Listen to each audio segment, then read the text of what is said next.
When do you think like weaving like this style became like popular?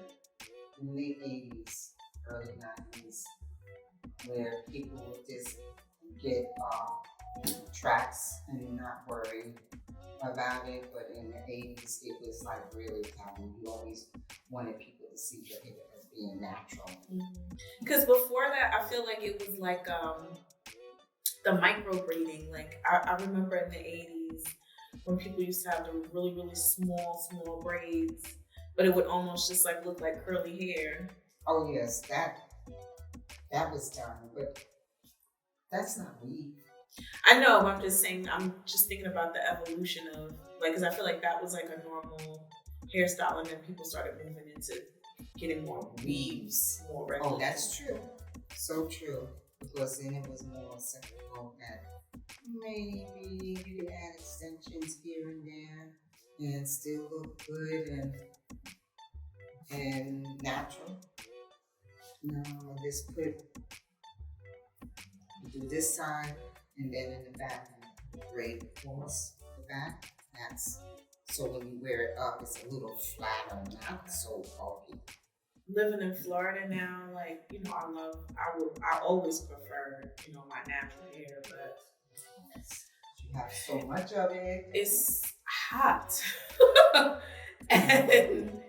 and you know, I'm like, I have to wash my hair like at least every like 5 to 6 days. Like I can't go longer than 7 days without washing my hair. So my routine is like I'll wash.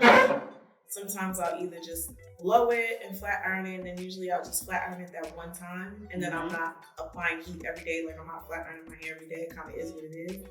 If it gets crazy, I might do flexi rods or something like that, or I'll do natural, like where I'm wearing it like wet and slick back, which I don't like to do, because then I have to use like gel and product, and I just don't like products, especially.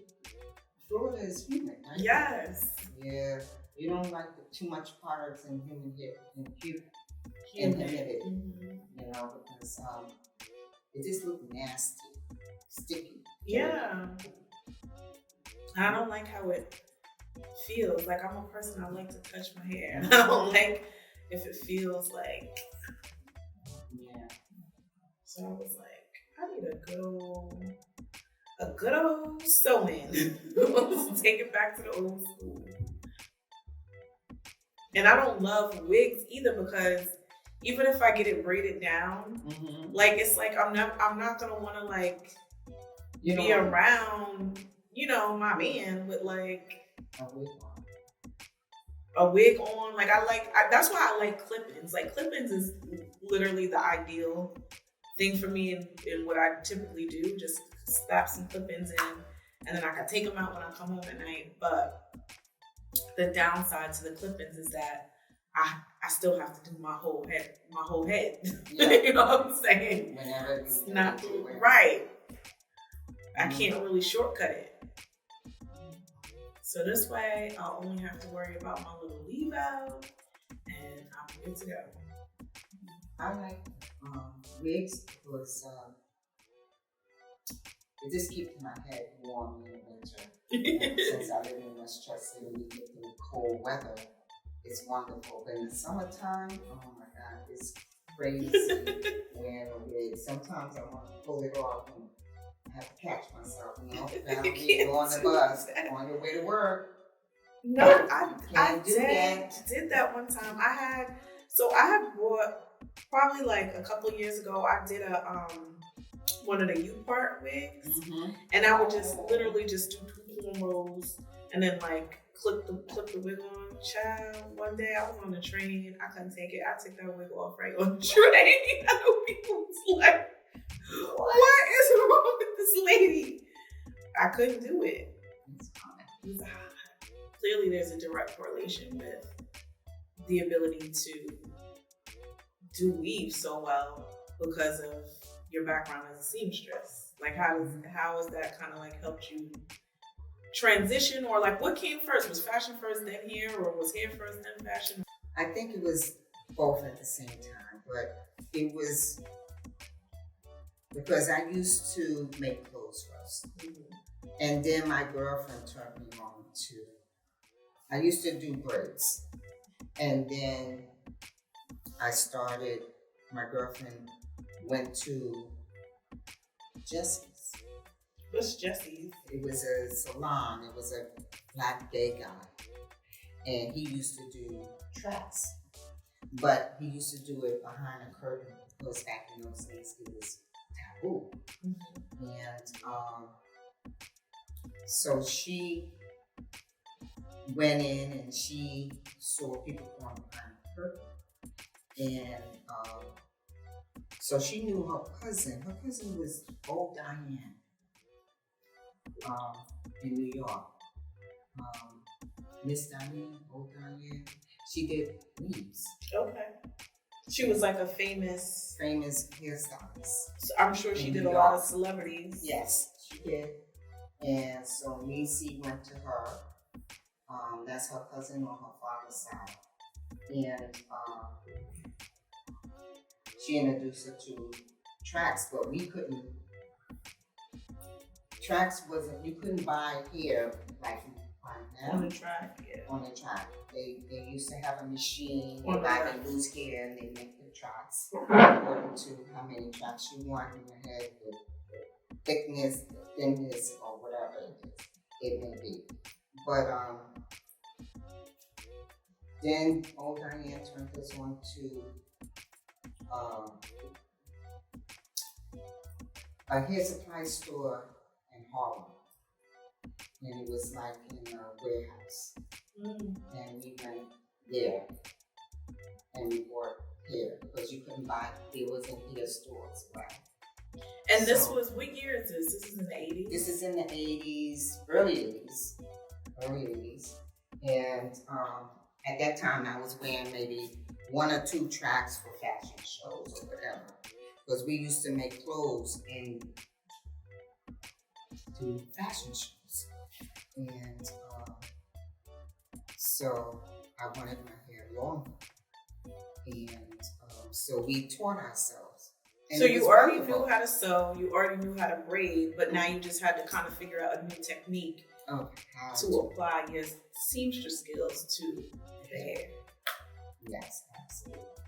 And so it was easy. It took a long time. It was easy, but it wasn't easy.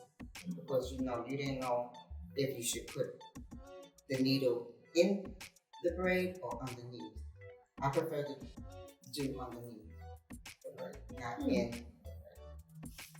Underneath, it just holds the track onto the braid, as opposed to inside the braid, it holds it on top of the braid, and it will pull your hair as you comb.